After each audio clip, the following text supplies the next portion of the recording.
what my colleague Paul Blomfield has said. Unfortunately, he can't be here, and then Jill Furness got tied up in constituency business as well, but they're both equally supportive of the cause which I'm here to support this afternoon. Now, I can't claim to be born in Hargeisa. I haven't got that on my CV, but I can claim to have been there. I've been there, seen that, and seen how the community operates there in Somaliland, and the way that you do operate there as an independent country.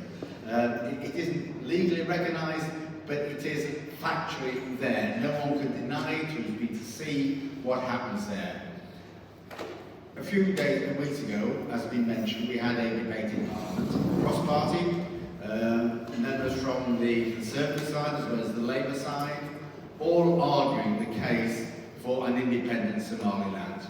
And if we look at the situation, and I said when I went down to Somaliland, but anyone can look at the situation and see, it is absolutely ridiculous, it is absolute nonsense to believe and to try and say and justify that Mogadishu runs Somaliland.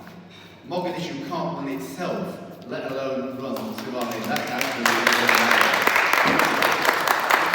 we know that the state of Somalia is dysfunctional.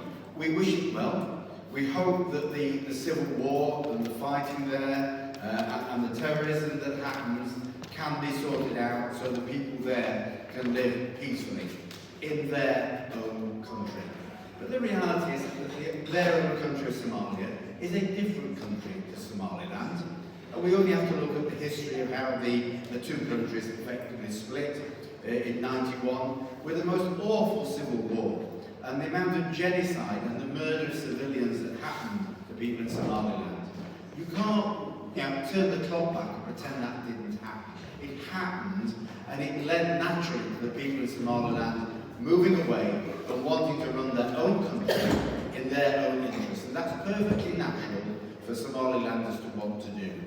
But then we go back further in history, don't we?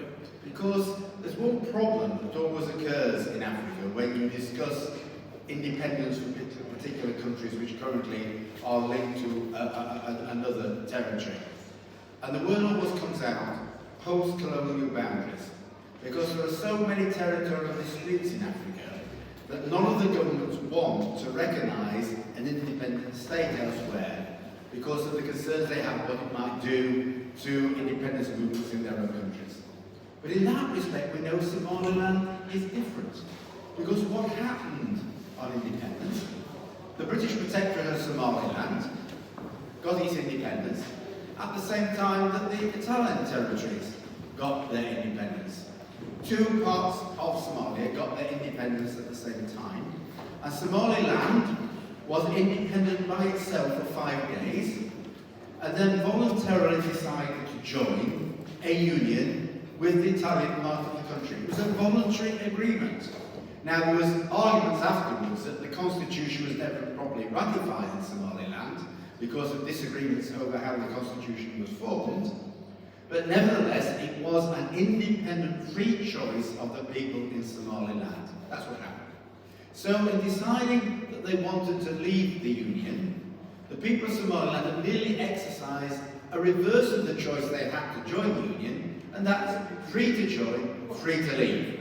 And therefore the boundaries that Somaliland now want are actually the post-colonial boundaries, exactly according to the rule of the African Union. And it is unfortunate that, of course, the African Union around 50 years ago did a very detailed study of the situation, produced a comprehensive report, and then sat on it and didn't do anything with it.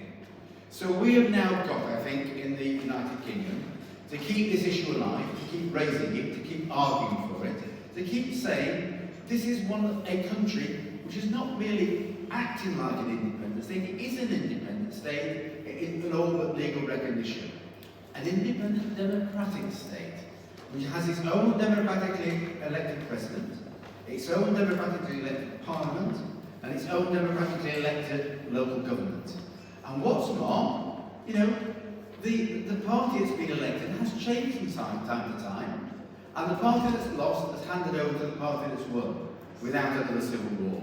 And that is absolutely, there are not many countries in the developing world So not merely is it in practice a democratic, an independent country, it is also a democratic country, and has shown to be the case. And when you look at the possibilities there, you look at the port of Berbera, and the potential that port has to be a gateway into that part of the Horn of Africa is enormous. But in order to get the investment in, firms that invest want to be certain they're investing in a country which they know the future is going to be there, and therefore that legal recognition, that entitlement, needs to be there as well. So the importance of independence is not just a piece of paper, not to be able to be recognised in the United Nations. It is also to attract investment and to grow the country and benefit the lives of people by giving them better living standards and better jobs and better services. So all those things are important. We are trying, of course, to get through the UN, through the Commonwealth, through the European Union, through the UK government, assistance in, and we're getting now some international funding in to develop. But the real funding will come in with independence, and that's why it's so important. So, once again, it was great to be in that debate in Parliament, absolutely wonderful, to see all the MPs standing up and saying, Somaliland must be independent. Before I leave as an MP, I don't know how that's going to be, don't tempt me down that road at all, I want to leave having worked with others to achieve independence for Somaliland. That's what I'm like. So, I might just lift one of these flags and say, let's work together for a Somaliland free and independent. Thank you very much.